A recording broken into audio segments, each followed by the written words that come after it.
Isa na namang umaga na puno ng pag-asa mula sa salita ng Diyos. Halina at makibahagi sa ating umagang pagbubulay, pagpapalakas at pagpapatatag sa ating pananampalataya sa Panginoong Hesus. Mula sa Section 6 ng Southern Tagalog District Council of the Assemblies of God, tayong lahat ay magkaisa sa pagpapalagong espiritual.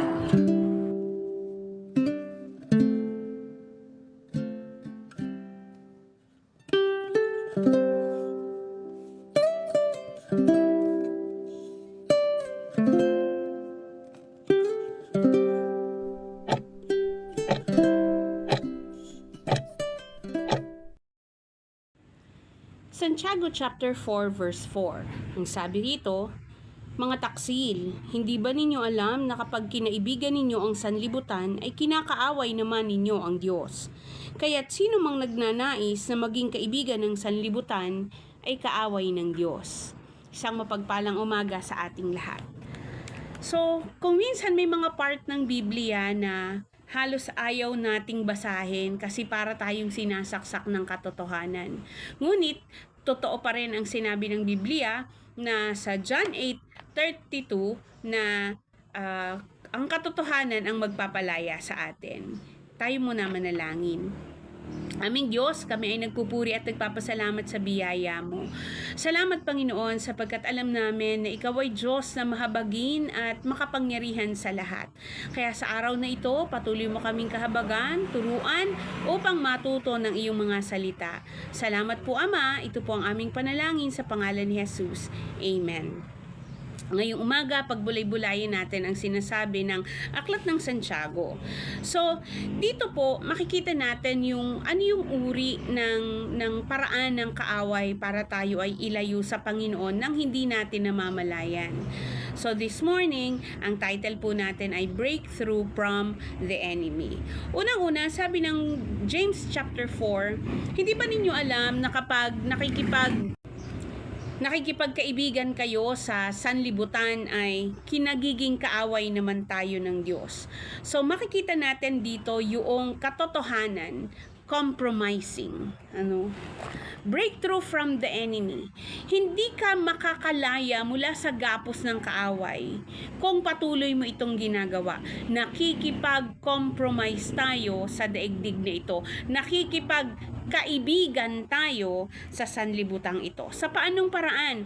Unang-una, joining in a sinful practices.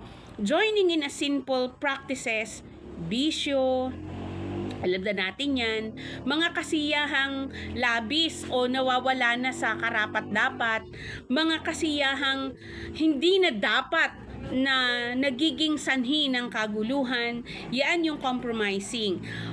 Isa pa dyan, yung joining sa occultism. Sino sa inyo yung naniniwala pa sa mga laman lupa, mga duwende, tikbalang? Sino sa inyo yung nagtatabi-tabi panuno? Sino sa inyo yung naniniwala pa na nilalawayan dapat ang baby kapag nakita? O kaya yung mga baby sinasabitan ng unton sa damit o yung kulay red na malinggit na parang unan. Naniniwala sa bales. Those are kinds of practices na compromising sa mundong ito. Kinakaibigan natin yung tradisyon ng mundo na wala naman talaga sa Biblia. Ano pa ang isang paraan ng compromising?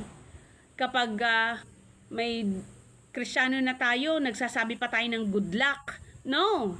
Sa Kristiyano, walang luck, walang lucky. We are blessed. Nakakalungkot na kung minsan may post pa ang mga Christian na kapag nag-post good luck. Hindi po, dapat po ay God bless. Kasi ang swerte ay hindi ito galing sa Panginoon. This is by chance, no? Kaya nga siya swerte nagkataon lang. Samantalang sa Panginoon, kung ikaw ay anak ng Diyos, walang nagkataon. So, compromising, alam niyo yung nakikisa ka sa mga bagay na sa palagay natin walang kabuluhan at maliliit lang naman, ngunit malaki ang impact sa ating spiritual life. If you compromise your faith sa daigdig na ito, binibigyan mo ng daan at ng butas ang kaaway upang ikaw ay pakialaman. Binibigyan mo ng daan ang kaaway para bigyan ka ng dahilan na mag-alinlangan, tabangan sa gawain, tabangan sa pananalangin. Yun yung isa, yun yung mga uri ng compromising. Ano pa? Compromising. Yung bastos na ang pinag-uusapan, hindi ka nagre-react. Sasabihin mo, hindi naman ako nakikisali. Oo, hindi ka nakikisali, pero nakakangiti ka. Nahimik ka sa sulok, pero ngumingiti ka do sa pinag-uusapan nila. Silence means cooperation. Pwede ka namang magsabi ng, teka muna, parang malayo na yung pinag-uusapan natin o parang hindi na magandang pakinggan yung pinag-uusapan natin. So, lalayo muna ako. Pwede mong gawin yon para hindi naman sila ma-offend na binastos mo yung kanilang biruan. But still, pinakita mo na hindi ka nakasali sa ganong mga usapin. So, huwag kang manahimik doon sa mga bagay na dapat naman ay iyong itinitindig. Kung kaya mo silang awatin, awatin mo. Kung hindi naman, ipakita mo na hindi ka nila kaisa. Huwag kang basta na lamang manahimik. Isa pang uri ng compromising, paniniwala sa mga pamahiin, paniniwala sa mga pagbabasa ng palad, paniniwala sa pwesto ng nunal, katulad niyan, ang dami kong nunal.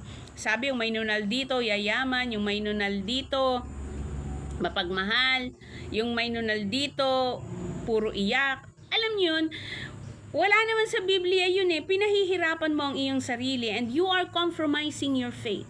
Sasabihin ng iba, kapag naman ako ay sumunod, wala namang mawawala. Kapag nilawayan ko naman ang bata, at least hindi na ako nakikipag-argumento para wala namang mawawala. Basta alam ko sa puso ko na mali yun. Ay ikaw, alam mo, paano yung tao na humingi sa iyo ng favor na lawayan ng ang bata nila? So, ikaw, nag-compromise ka, ikaw alam mo yung totoo, pero inayunan mo yung alam ng tao na yon na mali. So, it is compromising. Napakahirap sa panahon natin dahil parang sinasabi na OA tayo. Pero sa totoo lang, ang tunay na mananampalataya, OA talaga. Bakit? Kasi yung mukhang pwede, hindi dapat pwede sa atin. Yung mukhang pwede na, sa atin hindi yun pwede. Bilang mananampalataya, yung wala namang mawawala, sinong may sabi na walang mawawala? Malaki ang nawawala. Nawawala kasi yung paninindigan mo as Christian. Nawawala ang iyong testimony bilang mananampalataya. Nawawala yung igting ng depensa mo para sa kaaway. Yung depensa mo para hindi ka mapasukan o mapakaelaman ng kaaway, yung nag-uudyok ng mga negative thoughts. Syempre, hindi naman tayo mapoposes. Imposible naman yun because we are the living temple of the Holy Spirit. So, hindi tayo mapoposes. But, pwede tayong pakialaman ng kaaway through, huwag nating bigyan ng pagkakataon ang Diablo. Huwag tayong makipag-compromise. Alam mo yung nakikisama ka, pero hindi ka nakikisama. Napakahirap nung gawin, pero pwede. Yes, mahirap, pero pwede. No? Sino yung nagsasabi sa atin, lalo na sa mga lalaki, kapag naalok ng tagay, isa lang naman, kahiyaan lang, o nagkahiyaan, o kaya tradisyon sa kasalan, ganito. You know what? Ang pinakamalala na compromising ng isang Kristiyano, ang pakikipag-compromise ng isang Kristiyano, ay sa tuwing may okasyon. Yung kasalan na tradisyon. Tradisyon yung usually nagiging cause ng ating pakikipag-compromise sa daigdig na ito. Pag may kasalan, bago ka sumabog, tatagay muna. Hindi pwede yun eh. Pwede ka namang mag-bless ng hindi mo kailangang uminom. Pwede kang sumali sa okasyon ng hindi mo kailangang sumali sa mga mali nilang ginagawa. Ano?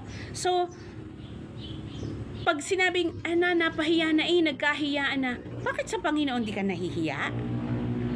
Yun po yun eh. So, I want to remind each one of us this morning, sabi ng Biblia, napakalinaw.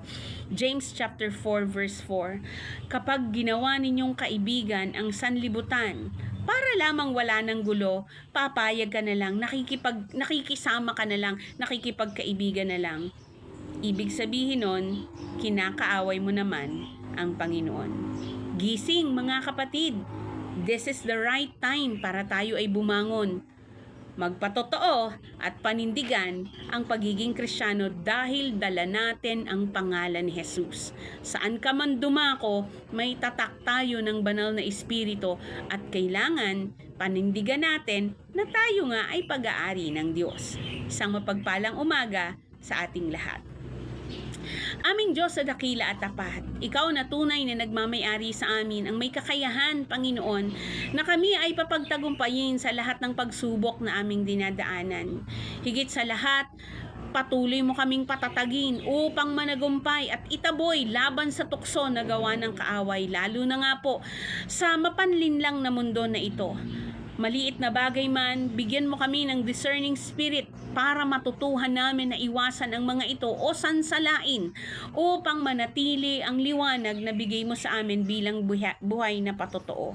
Samahan mo kami ngayong umaga, Lord, this morning, tulungan mo kami na makapag-umpisa ng aming umaga na tanging nagliliwanag para sa iyo, hindi makikipagkaibigan sa sanlibutan, ngunit hihilahin ang sanlibutan sa iyong paanan upang lahat ng nilalang ay sumamba at maglingkod sa iyo.